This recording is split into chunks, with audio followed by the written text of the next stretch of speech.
It was a peaceful summer afternoon in the small town of Wurstville, where the smell of grilled sausages filled the air. Every year, the Wurstville Sausage Festival drew visitors from all over, eager to taste the finest bratwursts in the world.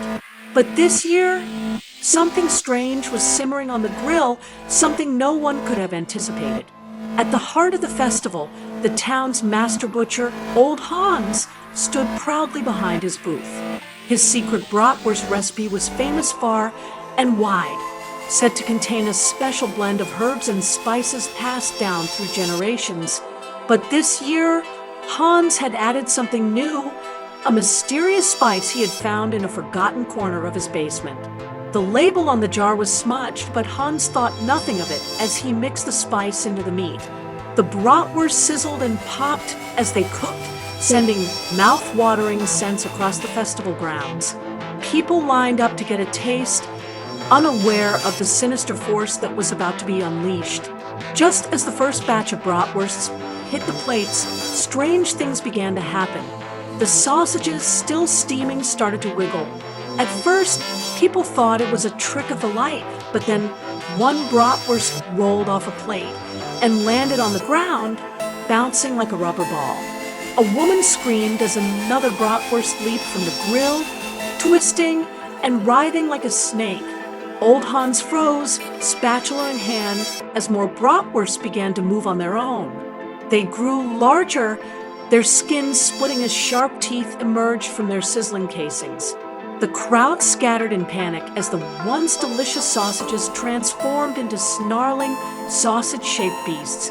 The bratwursts launched themselves at the festival goers, gnashing their teeth and rolling across the ground with terrifying speed. Chaos erupted. People ran in every direction, knocking over tables and chairs as the killer bratwursts attacked. One bratwurst latched onto a man's leg, while another tried to gnaw its way through a food truck's door. Sheriff Carlson, who had been enjoying a peaceful lunch of bratwurst and mustard, leaped into action. Grabbing his trusty fork, he ran toward the main stage, where a massive bratwurst twice the size of the others was beginning to form. It was Old Hans' special creation, and now it was coming to life in the most horrifying way imaginable. "Everybody, run to the hills!" the sheriff shouted, but he knew he had to face the bratwurst head-on. With a quick jab, he speared one of the killer sausages, pinning it to the ground. But more kept coming. They rolled toward him, their little sausage bodies pulsating with malicious intent. Old Hans, watching the carnage unfold, knew it was his fault. He grabbed the mysterious spice jar from his booth and stared at the faded label. Squinting, he could just make out the words, "Beware the ancient curse of Wurstville." "I've cursed us all," Hans muttered, his face pale. But he couldn't give up now. There had to be a way to stop the madness. He ran to the central grill, where the largest bratwurst of all was now towering over the festival, its monstrous mouth dripping grease. The bratwurst bellowed, a low, guttural sound that sent chills down Hans' spine. He had to act quickly.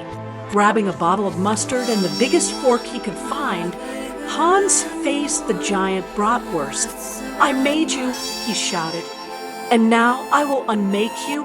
With a battle cry, Hans launched himself at the sausage beast, slathering mustard all over its body. The bratwurst screeched as the mustard sizzled on its skin, its greasy exterior beginning to bubble and pop. Hans stabbed at the creature with his fork, puncturing its tough casing. Grease sprayed everywhere, and the bratwurst let out one final, gurgling roar before deflating like a balloon. With the giant bratwurst defeated, the other sausages began to fall limp, their terrifying transformation undone. The festival grounds were a mess. Overturned tables, discarded sausages, and terrified townsfolk, but the attack was over. Old Hans stood victorious, though shaken, covered in grease and mustard. The townspeople emerged from their hiding spots, cautiously approaching the scene of the battle. Sheriff Carlson, panting and still holding his fork, walked up to Hans. You saved us, Hans? But what in the world was that spice? Hans held up the empty jar and shook his head. I'll never know for sure. But one thing's certain, I'll stick to the family recipe from now on. And with that, the town of Wurstville returned to normal.